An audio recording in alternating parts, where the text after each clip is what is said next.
नमस्कार,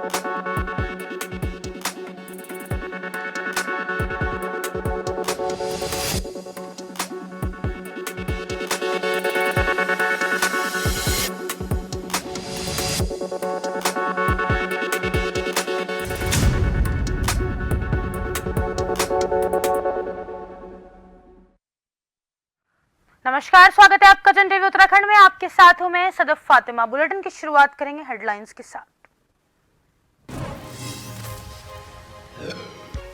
औद्योगिक विकास में उत्कृष्ट योगदान के लिए सम्मान समारोह, 35 लोगों को औद्योगिक पुरोधा सम्मान से नवाजा। राज्यपाल लेफ्टिनेंट जनरल गुरमीत सिंह ने की शिरकत।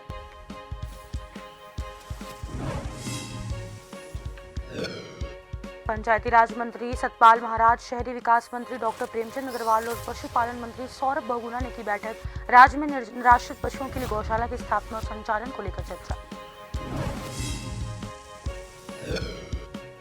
मत्स्य पालकों की शिकायतों का कम समय में होगा समाधान। पशुपालन मंत्री सौरभ बहुगुणा ने मत्स्य विभाग की वेबसाइट पर एमआईएस पोर्टल और यू लैब पोर्टल का किया शुभारंभ।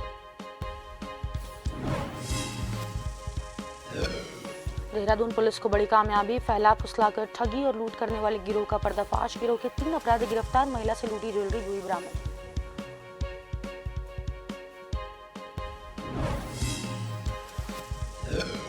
बैकुंठ नगरी बद्रीनाथ धाम में बदला मौसम का मिजाज। देर रात से हो रही झमाझम बारिश, हजारों की तादाद में मौजूद, आस्था में नहीं कोई कमी। दर्शन के लिए लंबी कतारों में खड़े तीर्थयात्री।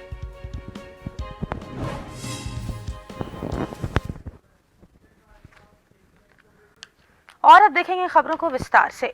राज्य में औद्योगिक विकास में उत्कृष्ट योगदान के लिए 35 लोगों को औद्योगिक पुरोधा सम्मान से नवाजा गया। वहीं राजभवन देहरादून में हुए कार्यक्रम में राज्यपाल लेफ्टिनेंट जनरल गुरमीत सिंह ने शॉल उड़ाकर सबको प्रशस्ति पत्र भेंट किए।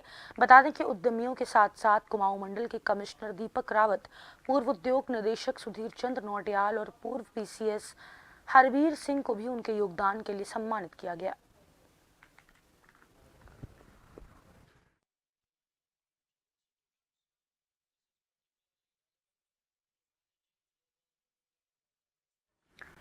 पशुपालन मंत्री सौरभ बहुगुणा ने विभागीय अधिकारियों के साथ गन्ना विकास और चीनी उद्योग विभाग की समीक्षा बैठक ली।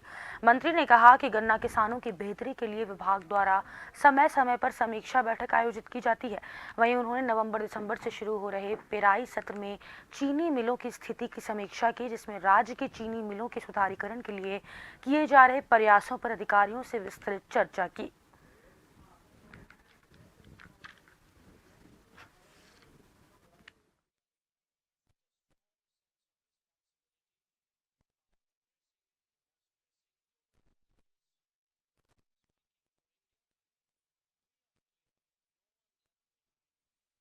आपको मालूम है कि गन्ना जो विभाग है वो लगातार किसानों को बेनिफिट पहुंचाने के लिए हम बार बार ये समीक्षा करते हैं, ताकि जो हमारा पेराई सत्र शुरू होने वाला है नवंबर दिसंबर से, उसमें जो हमारी चीनी मिल है उसमें कितनी स्थिति सुधरी है, क्या क्या काम हो रहे हैं, कैसे उसको आगे और उसको सुधारीकरण करना है। उसके लिए मेरी तीसरी समीक्षा बैठक है इस साल की पेराई सत्र शुरू होने से पहले। कोशिश है हमारी कि जो चीनी मिलों में ब्रेकडाउन होते हैं, जो चीनी मिलों की रिकवरी कम होती है, जो चीनी मिलों में प्रॉब्लम आती है, किसानों को क्या बेनिफिट दे सकते हैं इस पेराई सत्र में, उसको देखते हुए मीटिंग आहूत करी गई है। मत्स्य पालकों की शिकायतों का अब ऑनलाइन भी कम समय में ही समाधान हो जाएगा। इसके लिए पशुपालन मंत्री सौरभ बहुगुणा ने एक विभागीय पोर्टल लॉन्च किया है। विधानसभा स्थित सभागार कक्ष में पशुपालन मंत्री सौरभ बहुगुणा ने मत्स्य विभाग की वेबसाइट एमआईएस पोर्टल और यूलैब पोर्टल का शुभारंभ किया, जिसके बाद मंत्री सौरभ बहुगुणा ने कहा कि हमारा प्रयास है कि उत्तराखंड के पशुपालकों और मत्स्य पालकों को तकनीकी के माध्यम से सरलीकरण की प्रक्रिया से जोड़ा जाए, जिससे हमारे किसानों, पशुपालकों और मत्स्य पालकों को अपनी समस्याओं के समाधान पाने में सरलता मिल सके।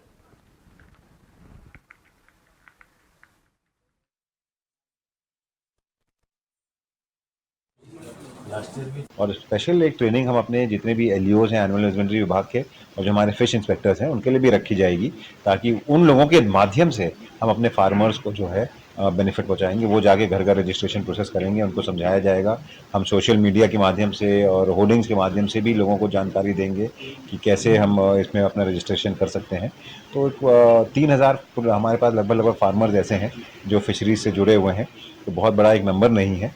और उसी के साथ साथ लगभग जो हमारे गोट वैली का प्रोजेक्ट है उसमें आज के दिन हमारे पास 2000 बेनिफिशरीज हैं। पंचायती राज मंत्री सतपाल महाराज, शहरी विकास मंत्री डॉक्टर प्रेमचंद अग्रवाल और पशुपालन मंत्री सौरभ बहुगुणा ने बैठक की है।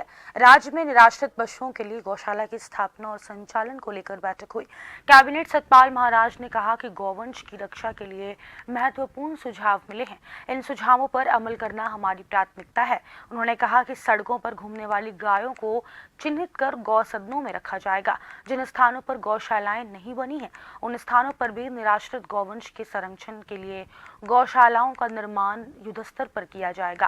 कैबिनेट मंत्री डॉक्टर प्रेमचंद अग्रवाल ने कहा कि उत्तराखंड देवभूमि है और हमारी संस्कृति में गौ, गंगा, गणेश और गायत्री का महत्वपूर्ण स्थान है।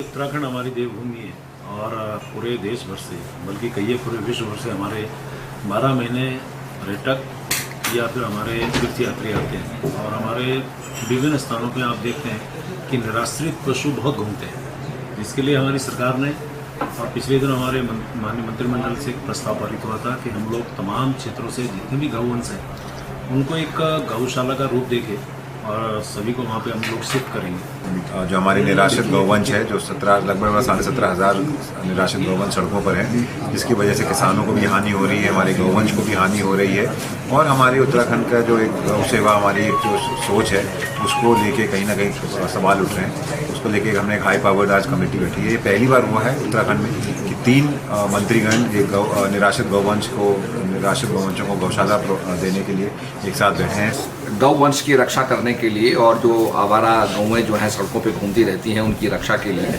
आज ये बैठक आहूत की गई और इसमें बैठक में बड़े महत्वपूर्ण सुझाव हमें प्रेमचंद अग्रवाल जी से और सौरभ बहुगुणा जी से प्राप्त हुए हैं। और इसके अंदर निश्चित रूप में जो गौएं हैं जो सड़कों पर नेशनल हाईवेज में घूमती रहती हैं उनको जो है जो गौशाला जहाँ पर विधिवत बनी है वहाँ पर रखा जाएगा और जहाँ नहीं बनी है वहाँ बनाने का प्रयास किया जाएगा। उत्तराखंड में लगातार डेंगू के मामले बढ़ते जा रहे हैं। डेंगू के मामलों ने पिछले 5 सालों का रिकॉर्ड तोड़ दिया है। अभी तक सरकारी आंकड़ों के अनुसार 12 लोगों की मौत पूरे उत्तराखंड में हो चुकी है और वहीं 579 मामले डेंगू के निकलकर सामने आ चुके हैं। चिंता का विषय यह है कि केवल राजधानी देहरादून में ही 11 लोगों की मौत हो चुकी है। वहीं स्वास्थ्य विभाग लगातार दावे कर रहा है कि सभी व्यवस्थाएं दुरुस्त कर दी गई हैं। वहीं नगर निगम भी लगातार डेंगू से बचने के लिए जागरूकता अभियान चला रहा है, तो वहीं प्रत्येक वार्ड में फॉगिंग भी कराई जा रही है। मेयर सुनील उनियाल गामा ने बताया कि जिस तरीके से इस बार डेंगू के मामले बढ़ रहे हैं उसको देखते हुए हमने प्रत्येक वार्ड में 8 मशीन फॉगिंग के लिए लगाई है और प्रत्येक वार्ड में फॉगिंग कर रहे हैं।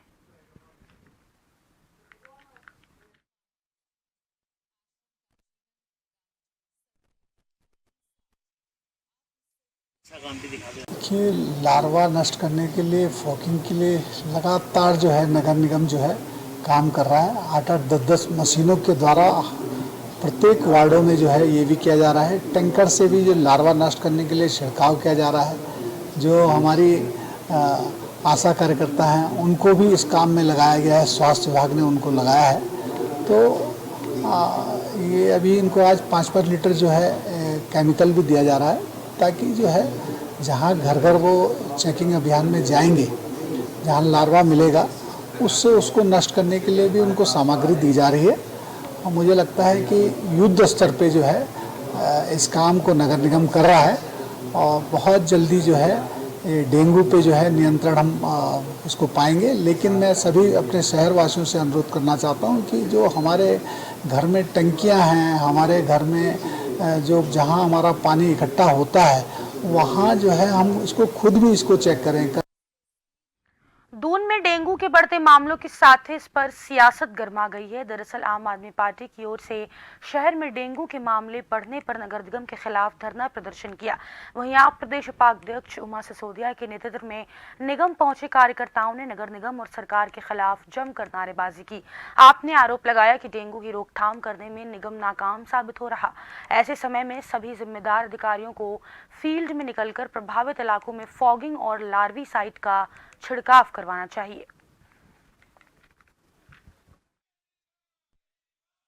पूरे देहरादून में डेंगू, टाइफाइड, मलेरिया फैल रहा है और जिस प्रकार से कहीं ना कहीं ऐसा देखा जा रहा है कि नगर निगम की जो कार्य प्रणाली है वो बहुत लचर है और कहीं ना कहीं जो इस समय लोग डेंगू को झेल रहे हैं, टाइफाइड को झेल रहे हैं, तो वो कहीं ना कहीं इसका जिम्मेदार नगर निगम भी है। रुड़की के मंगलौर कस्बे में डेंगू और संक्रामक बीमारियों की रोकथाम के लिए मंगलौर नगर पालिका बेहद गंभीर नजर आ रही है। वहीं पालिका के अधिशासी अधिकारी मोहम्मद कामिल ने बताया कि डेंगू और संक्रामक बीमारियों की रोकथाम के लिए कस्बे में हर रोज कीटनाशक दवाइयों का छिड़काव कराया जा रहा। मंगलौर कस्बे में जलभराव की समस्या से लोगों को काफी राहत मिली है। वहीं उन्होंने बताया कि कस्बे में साफ सफाई रखने के लिए लोगों को जागरूक किया जा रहा है, जिसके चलते नुक्कड़ नाटक के माध्यम से कस्बे के लोगों को जागरूक किया जा रहा है।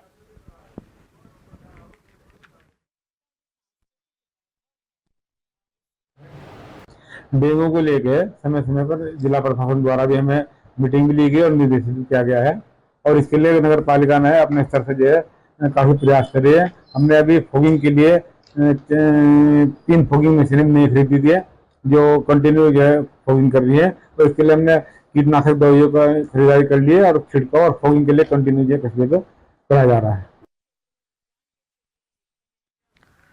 बैकुंठ नगरी बद्रीधाम में एक बार फिर से मौसम का मिजाज बदल चुका है। यहां देर रात से ही लगातार झमाझम बारिश हो रही है। बता दें कि इस झमाझम बरसात में भी बद्रीधाम में हजारों की तादाद में तीर्थयात्री मौजूद हैं। तीर्थयात्री भगवान बद्री विशाल के सिंह द्वार पर छाता और रेनकोट पहनकर अपनी बारी के इंतजार में खड़े हुए देखे जा रहे हैं। वहीं बता दें कि जिस तरह से बद्रीधाम में देर रात से लगातार बरसात हो रही है, ऐसे में तीर्थयात्रियों की आस्था में कोई कमी नजर नहीं आ रही है। तीर्थयात्री जय बद्री विशाल जी के जयकारे के साथ भगवान नारायण जी के दर्शन प्राप्त कर रहे हैं।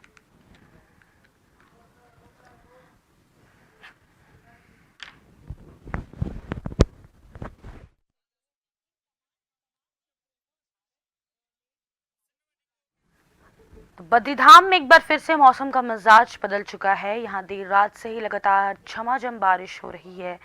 आपको बता दें कि झमाझम बरसात में भी बद्रीधाम में हजारों की तादाद में तीर्थयात्री पहुंच रहे हैं।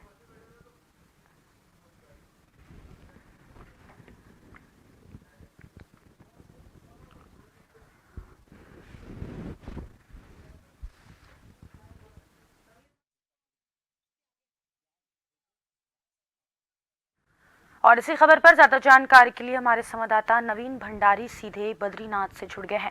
नवीन, जिस तरह से बद्रीनाथ में कल रात से झमाझम बारिश हो रही है, तीर्थयात्रियों के लिए क्या कुछ खास इंतजाम वहां पे देखे गए हैं और अभी किस मौसम कैसा बना हुआ है वहां पे?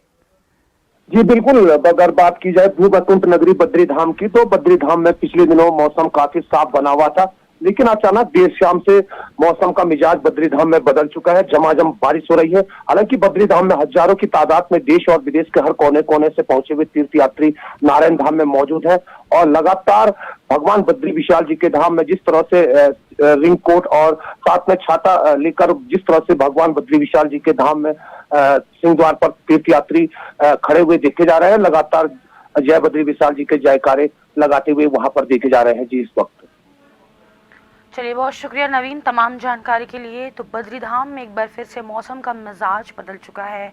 यहाँ देर रात से ही लगातार झमाझम बारिश हो रही है। थाना पटेल नगर में एक महिला ने शिकायत की थी कि एक अज्ञात व्यक्ति उसे अपनी बातों में पहला फुसलाकर उसकी ज्वेलरी लेकर फरार हो गया। मामले पर पुलिस ने तत्काल संज्ञान लिया। तफ्तीश में सीसीटीवी को कैमरे का अवलोकन किया गया और मुखबिर तंत्र को सक्रिय करते हुए अपराधियों की तलाश शुरू कर दी गई।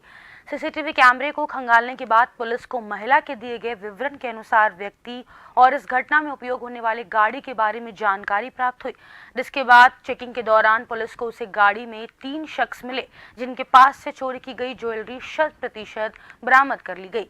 बता दें कि आरोपियों का अच्छा खासा आपराधिक इतिहास भी है। हरियाणा के कई थानों में इन पर 17 मुकदमे पंजीकृत किए गए हैं।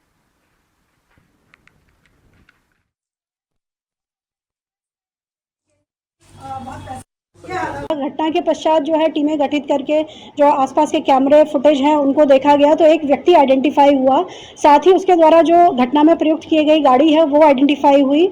इनकी चेकिंग के दौरान गाड़ी जो है हमें मिली, उसमें जो है 3 अभियुक्त हमें मिले। इनकी अरेस्टिंग की गई है और जिनके पास से चोरी गया जो ज्वेलरी है वो पूरी बरामद हो गई, जिसमें 2 अंगूठी, 2 चूड़ियाँ और चेन जो है वो बरामद हुई है। इसके अतिरिक्त जो गाड़ी प्रयोग की गई है उसको भी हमारे द्वारा घटना में सीज किया गया है।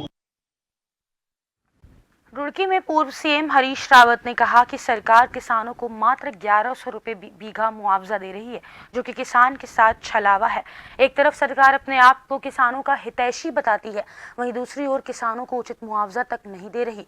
सरकार एसडीआरएफ और एनडीआरएफ के मानक के ऊपर चीजें टाल रही है।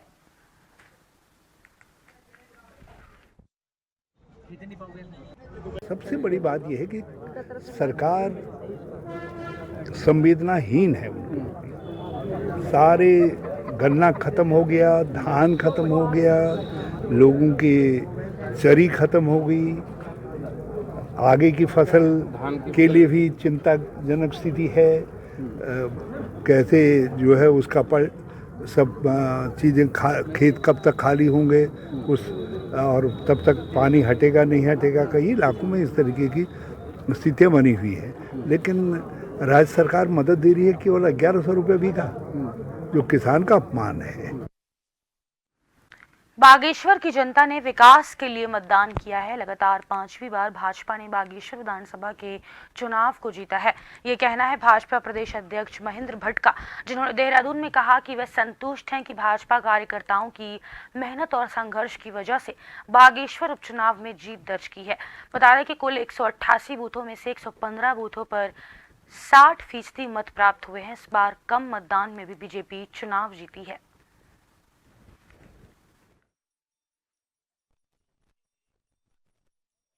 मैं इसके बाद निराशा ही निराशा आने वाली है। कुछ दिन बाद आप प्रत्याशी का बयान भी सुन लेना और कांग्रेस का अंदरूनी बयान भी सुन लेना। आप मैं इस बात को कहता हूं, हमारा सेमीफाइनल लोकसभा शुरू से कह रहे थे, हमारी जीत के बाद कार्यकर्ता उत्साह खड़ा होता है और हम आगामी लोकसभा चुनाव के अंदर 5 लोकसभा जीतने वाले हैं।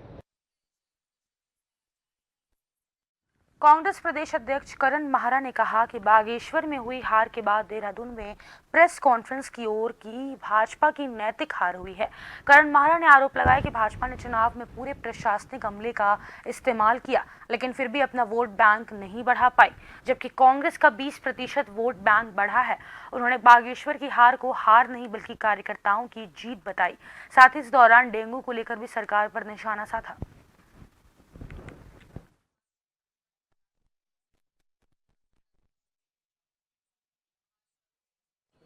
भारतीय जनता पार्टी की नैतिक हार हुई है। मंडल सेरा बूथ जो कैंडिडेट का बूथ है उसमें कांग्रेस जीती है और बीजेपी का कैंडिडेट हारा है। पूरे प्रशासनिक अमले जमले का इस्तेमाल करके सारी ताकत लगाने के बाद भी बीजेपी अपना वोट बैंक नहीं बढ़ा पाई, जबकि कांग्रेस ने अपना 20% वोट बढ़ाया है। 10,000 वोट हमने अपने पिछले 2022 के चुनाव के बाद जोड़ने का काम किया है और चुनाव कमीशन ने भी देखा कि धांधली हुई है। चंदन राम दास की कंडोलेंस का सीधा प्रसारण बागेश्वर में वोटिंग के दिन कराया गया, जो अपने आप में चुनाव आचार संहिता का उल्लंघन है। वहीं पत्रकारों को प्रेस करने से रोका गया। माले और जितने हमारे अन्य दल के लोग वहां आए थे वो प्रेस करना चाहते थे, उनको प्रेस करने से रोका गया। तो निश्चित ही प्रशासन का इस्तेमाल बीजेपी ने इस चुनाव को प्रभावित करने के लिए किया, लेकिन बीजेपी का ये की नैतिक हार है। अल्मोड़ा में मदन मोहन उपाध्याय राजकीय स्नातकोत्तर महाविद्यालय द्वारा हाट में हिंदी दिवस पखवाड़ा बड़े धूमधाम से मनाया गया। इस मौके पर रंगोली प्रतियोगिता, चित्रकला प्रतियोगिता, समूह नृत्य के साथ साथ विभिन्न प्रकार के सांस्कृतिक कार्यक्रम आयोजित किए गए। साथ ही एनसीसी कैडेट्स को संस्थान का नाम ऊंचा करने के लिए सम्मानित किया गया।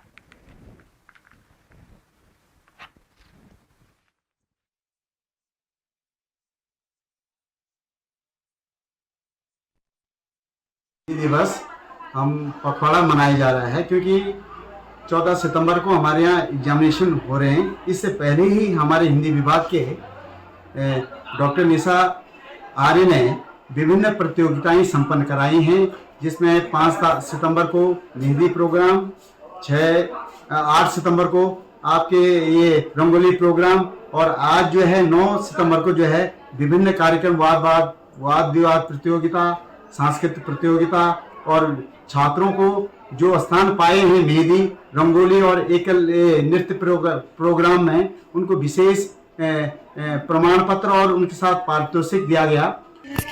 दिवस के अवसर पर मैं ये कहना चाहूँगी कि जिस प्रकार सभी भाषाओं को अधिक महत्व दिया जाता है उसी प्रकार हिंदी को भी अधिक महत्व देना चाहिए।